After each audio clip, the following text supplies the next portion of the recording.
স্বাগতম জনাইছো অসম টেক চেনেলৰ আজিৰ এই ভিডিঅ'টোলৈ। যিসকল লোকে চৰকাৰী লেটিনৰ বাবে আবেদন কৰিছিলে সেইসকল লোকৰ বেংক পাছবুকত চৰকাৰে ৯,০০০কৈ টকা সোমাই দিছে। এই ৯,০০০ টকা আপোনাৰ বেংক পাছবুকত সোমাইছে নে নাই আপুনি কিদৰে চেক কৰিব আজিৰ এই ভিডিঅ'টোত সম্পূৰ্ণ দেখাই যাম। ভিডিঅ'টো সম্পূৰ্ণ শেষলৈ চাব আৰু কেনেকৈ চেক কৰে আপুনিও জানিব পাৰিব। আপুনি আবেদন কৰিছিলে নেকি? যদি কৰিছে এই ভিডিঅ'টো সম্পূৰ্ণ শেষলৈ চাব। আহক ভিডিঅ'টো আৰম্ভ কৰোঁ। আপোনালোকে গুগল ক্ৰম অন কৰি ল'ব মোবাইলত। গুগল ক্ৰম অন কৰাৰ পিছত ইয়াতে চাৰ্চ কৰিব PMFS। ইয়াতে গুগল ক্ৰমত আপোনালোকে চাৰ্চ কৰি ল'ব। চাৰ্চ কৰাৰ পিছত ইয়াতে PMF আহি গৈছে, ওপৰত যিটো আছে সেইটো আপুনি চিলেক্ট কৰিব। ইয়াতে ক্লিক কৰাৰ পিছত ইয়াতে চাব যিটো মেইন ৱেবছাইট, সেই ৱেবছাইটটো এনেদৰে খোল খাইছে। ইয়াতে চাব নাও ইউৰ পে'মেণ্ট, আপুনি ইয়াত ক্লিক কৰিব। ক্লিক কৰাৰ পিছত চাব ইয়াতে নাও ইউৰ পে'মেণ্ট অপশ্যন আহি গৈছে।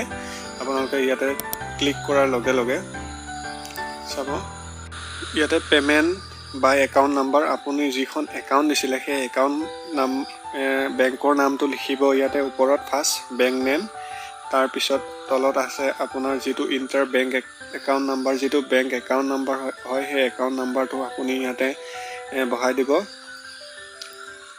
তাৰপিছত আছে ইণ্টাৰ কনফাৰ্ম একাউণ্ট নাম্বাৰ, আপুনি দ্বিতীয়বাৰৰ বাবে তলত শুদ্ধকৈ একাউণ্ট নাম্বাৰটো ইয়াতে বহাই, তাৰপিছত আপুনি তলত যিটো কেপচা আছে সেই কেপচা কোডটো বহাই দিব। এনেদৰে শুদ্ধকৈ বহাব। কেপচা কোডটো শুদ্ধকৈ বহাই আপোনালোকে এনেদৰে চাব পাৰিব। এতিয়া কেপচা কোডটো বহাব।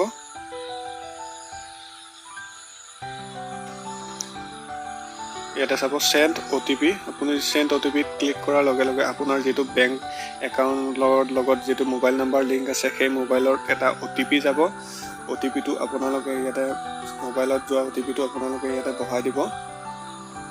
বহাই দি আপোনালোকে ভেৰিফাই OTPত ক্লিক কৰিব।